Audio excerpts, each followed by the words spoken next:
you ever heard people say that there's no such thing as a good food versus a bad food? I have an opinion about this. It's quite strong. I think that if you're going to say that there is no such thing as a good food versus bad food, that you're living in a state of delusion. The reason why I say that is because it's clear, based on how a food feels in your body, that there are good foods and bad foods. Now that can extend from general concepts like there's food that is not actually real food, that was not designed by Mother Nature, was not meant to be put in the body, to foods that don't agree with our body, that make us feel bad when we eat them. I think it's really important to make this distinction and to not say across the board that it's wrong to say that a food is good or bad. I think that it's just reality that certain foods are good and certain foods are bad. When I was a kid, I used to eat bad food. In fact, I knew that it was not good for me. And I remember calling it crap. And I remember my friend and we would have sleepovers together and we would just binge on junk food. We would go to 7-Eleven, pick up all the candy and whatever we could get. One of my favorites was McCain cakes. And we would just bring it back to her house and binge on it until we felt sick. So yeah, we called that food crap because of what it did to our bodies and how it made us feel. Now I think sometimes this concept of not calling a food good or bad comes from this thing that we have in society of wanting to make sure that we never say anything that might make somebody feel guilty. I don't think that there's anything wrong with feeling guilty. In fact, if guilt is a feeling that comes up inside of one's body, it's a feeling that is designed inherently in us to allow us to get clear on whether we should do something or not, or whether we should have done something or not. It's a useful emotion.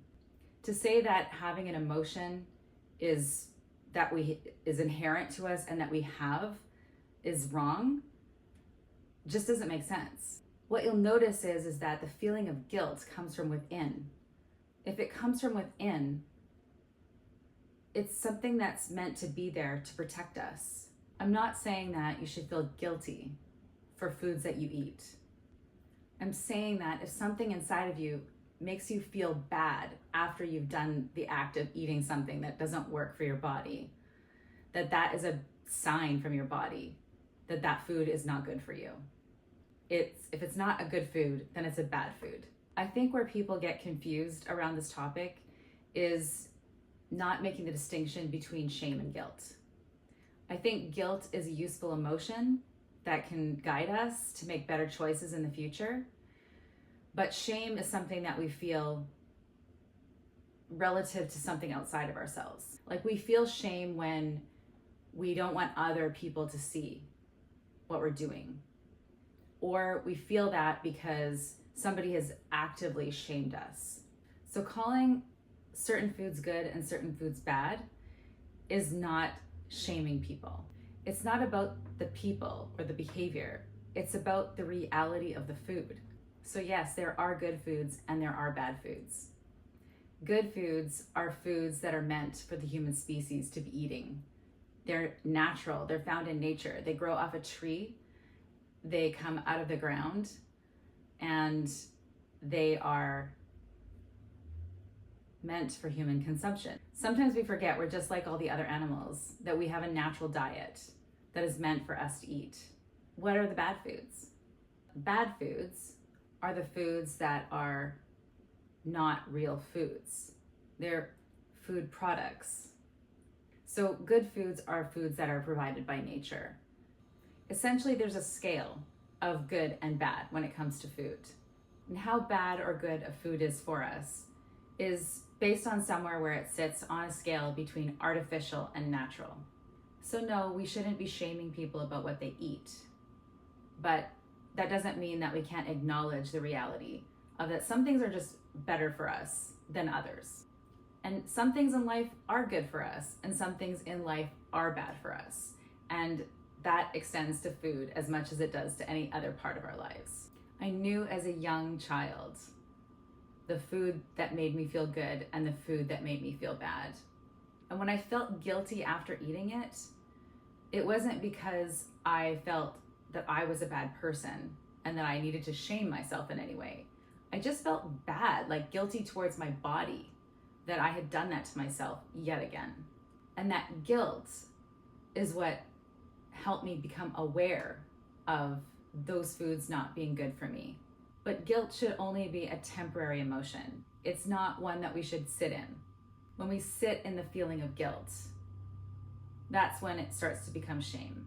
So what do we do when we've established through the feelings that come up in our body of not feeling good after we eat a food, to not do that again? It's actually just letting go of what we've done in the past. We don't need to feel bad for having eaten bad foods. That's not going to change anything. It's not going to make us eat healthier. We have to dig deeper. Why are we choosing those foods, despite the fact that they make us feel bad? In my experience, eating poor quality crap, as I called it when I was a kid, made me feel negative, not just because I knew it wasn't good for me and it made my body feel physically bad, but because it actually affects your mood. So while you get an instant rush and you feel good in the moment eating these processed and artificial foods, after we eat them, we crash and feel really bad. So if we negate this and say it's just not okay to say that a food is good or bad, then we never really get to the root and the heart of the conversation. Why are we eating food that isn't real? Why do we go for processed foods? Why aren't we eating the natural diet of the human species? Why are we choosing to use food to either sedate ourselves or to stimulate ourselves? These foods are not nourishing. In fact, they're depleting. Every single time you eat a food that has been processed of the nutrients that was naturally inherent in it, your body literally has to steal from your own stores in order to digest that food. So essentially, eating processed foods actually makes you more nutritionally depleted than it adds to your nutrition stores. So in order to get to the nitty-gritty reasons why we're not eating real food in general as a society, we have to really go deep. We have to look at the environment we were raised in. We have to look at not just the physical surroundings in terms of, when you're a kid, you don't have a choice over what you eat necessarily. It's not just going to be how you were raised that would give you certain behaviors and certain habits and certain tastes around food. It's also the emotional climate that we were raised in. Sometimes food is used to soothe. Sometimes food is used as a weapon. Sometimes food is used for control. There are so many different things that are involved in why we have the food choices that we have. But the truth sets us free. And the truth is, there are good foods and there are bad foods. Just like there is night and there is day, and there is all sorts of extremes. This whole world is made up of opposites. The first step is acknowledging that there are good foods and bad foods, and then looking at what we're eating and seeing where it fits along the spectrum. We have perfectly whole, freshly picked organic foods to completely artificial processed foods. It doesn't matter what you did yesterday. It matters what you do right now. So you don't need to sit in a state of guilt for so long that it turns into shame. All you need to do is make a better choice today. And it doesn't have to be overnight transforming everything. It can be as easy as, how can I eat this same thing I like to eat, but in a healthier version that is less processed? Or maybe there's a recipe that you can find that allows you to make that same food at home with whole food ingredients. But if we don't acknowledge that some foods are good and some foods are bad, then we're gonna stay stuck. We're gonna stay making excuses. We're gonna stay in a state of illusion around what we're putting in our body and what the effects are gonna be, not just today, but for the trajectory of our health in the future. The first thing I do with all of my clients is start with a kitchen makeover. And that's because it really doesn't matter what we do if we don't have that foundation of natural whole foods. You can get all your macros perfect, but if you don't have them based on whole foods, then you're really not getting a nutritionally dense meal. And if you're not getting nutritionally dense meals, then you're going to have nutrition deficits, which leads to cravings. It also leads to poor energy. When we're low on energy and full of cravings because we're missing nutrients, it's really, really difficult to eat healthy because all your body will tell you to do is eat more carbs and junk food. Refined carbohydrates and junk food are crap food. That's bad food. Am I saying that a person should never, ever, ever eat anything that is refined or processed ever again? No, I'm not saying that. In fact, if you saw me eating out at a restaurant or at a friend's place or at a family gathering, you would see me just eating like everyone else for the most part.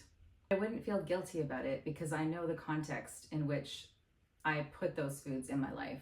They're only for special occasions, not because I think that those occasions warrant junk food. It's just that's what the rest of society is doing.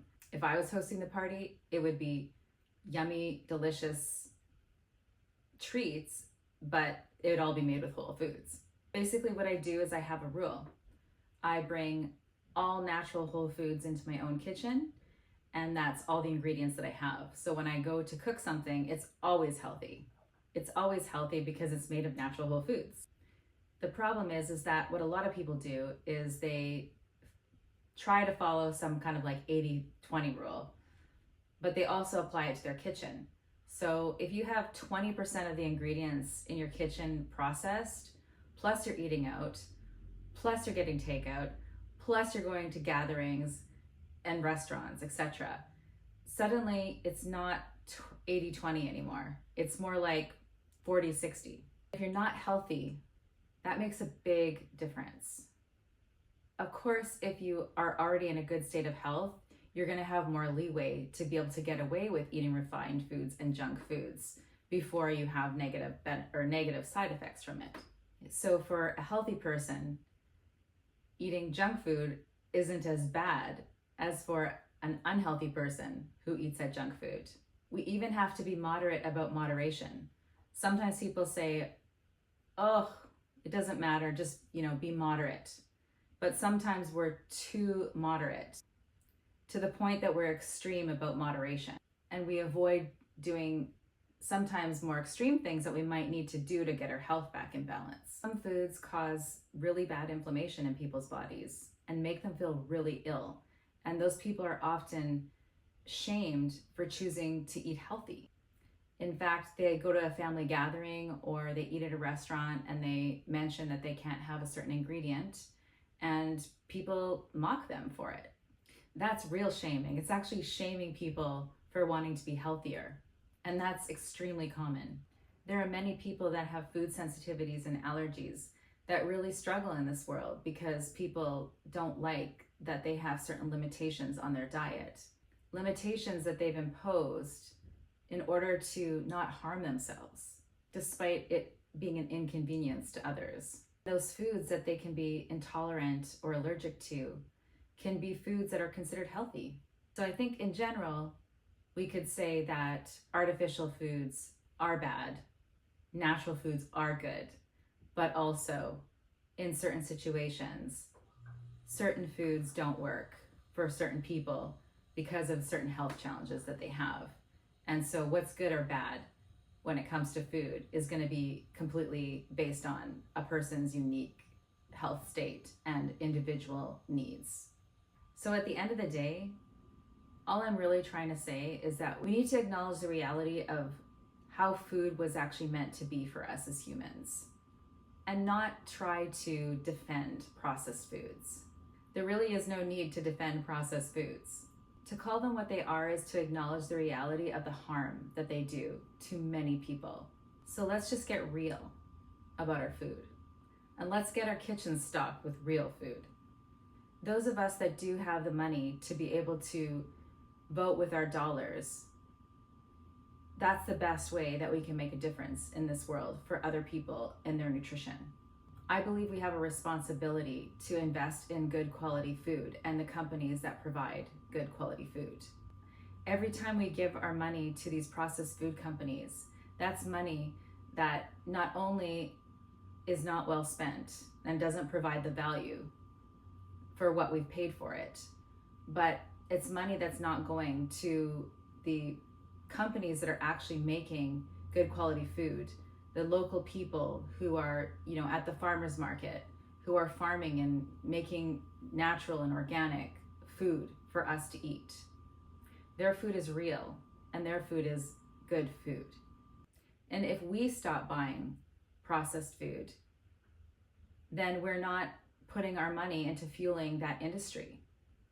And for people that are low on money and it's difficult to buy good quality food, just simply choosing to learn how to cook from scratch and buying whole food ingredients that are not already in a box will actually save money. So it's a matter of getting those skills in the kitchen and getting creative and learning how to cook. It does take time, and it does take some sort of kitchen skills in order to make good food. And that's kind of the trouble, because it's all of the bad food that comes instant ready. You can just pull it out of a cupboard or out of the fridge and eat it straight out of the carton or the box. And that's what makes it so tempting, beyond the fact that it's like a drug, essentially. Those processed foods literally give us the same kind of effect as something that's sedating or something that's stimulating. We're often eating these bad foods because we feel bad and we want to be sedated to not feel our feelings, or we feel tired and exhausted because we're depleted. We don't have that nourishment, and so we're looking to be stimulated to get that energy, but it's not real energy, leaving us more depleted than we started. So I definitely did not record this video to make anybody feel guilt or shame about what they're eating. The reason I wanted to do this video was to just cover this topic and go deeper below the surface of this concept of there not being any good or bad foods. That's to say that they're equal, but they're not. One has benefits and one has definite drawbacks that can lead to sickness, disease, and death. So we have to be real about it. We just have to start where we are and start making improvements from there. When I became health conscious, I was forced to become health conscious because I was sick. So I changed everything overnight. I literally gave my kitchen a makeover in like 1 week. I went from eating the standard North American diet to a whole foods diet practically overnight, and it completely changed my life. I can tell you through experience that when I ate crappy, bad food, I felt terrible, and it crashed my immune system, and I ended up with mono. And prior to that, I suffered with a whole host of health problems, including PMS, paranoia, yeast infections, acne, and whatever else. It was ongoing. And after I switched to a whole foods diet, and within about 6 months, all of those health problems were gone, and I never had to even miss a day of work with mono. But if I had not acknowledged that the quality of the food I was eating was impacting my health, then I have no idea what would have happened. Like, if I was already that sick when I was like not even 20 years old, like where would I have been now? So for me, I feel like it was a gift to get sick and to learn this, to learn the impact of how big of a difference the quality of the food I ate made in my body at a young age, because it means I didn't spend the last 30 years eating processed foods. I had already acknowledged that those foods were bad for me. And as a result of acknowledging that those foods were bad for me, I was able to change it. So essentially, acknowledgement is the first step. The next step is going through your kitchen and cupboards and your fridge and giving your whole kitchen a makeover. Get rid of the foods that are processed and refined and replace them with natural whole food alternatives. Now, if there's some processed foods that you want to keep because you really like them or you just can't imagine living without them, then just do an upgrade. Go get a organic version that has less additives, less processed ingredients in them. Or go online and find a recipe and make a healthy whole foods version at home. It doesn't have to be that complicated, but what I find is that there's a lot of questions that come up for people as they're transforming their kitchen and trying to figure out which foods to switch in for the foods that they're taking out. Unfortunately, when you go to the grocery store, there's a lot of marketing hype, even in organic food stores. It doesn't always mean that because you bought it at an organic food store that it's necessarily healthy for you, although it's probably going to be better quality than what you find in a conventional grocery store. So it is often a really good start. The simplest thing you can do is to buy your food on the perimeter of your grocery store. So that's where the meat and the vegetables, the eggs, the dairy, and the fresh foods are, because that's real food. The stuff that actually doesn't have the best shelf life is the stuff that's the freshest and most nutritious. And then when you go in the aisles, that's when you're going to find everything that's in packages and boxes. And that's where you have to learn to read labels. So what I've found is that as much as it seems simple, as soon as a person starts to do it, a lot of questions come up. Unfortunately, there's a lot of marketing hype when it comes to our foods and a lot of what's called nutritionism. It's where a company will put on the label that this thing is healthy because it has added this or added that, and that doesn't necessarily make the food healthy. So if you're used to buying foods based on what the label is saying on the front, like the marketing lingo, you're going to have to learn how to look at foods in a different way and look at the ingredient list more than, what the box says. Like if the box says healthy or natural or heart healthy or whatever, that can all just be marketing hype and not actually real. But if you look at the ingredient list and you see that there's a whole bunch of ingredients that are in the list that are not even recognizable as foods, then you can pretty much be sure that that is not a food that nature has made for humans to eat. Okay, I hope that I've given you enough tips to walk away from this video to start incorporating more good foods into your diet. But if you want more help to do that and you want guidance, in the description box below, there's a link to my kitchen makeover e-course where I'll walk you through your whole kitchen step by step.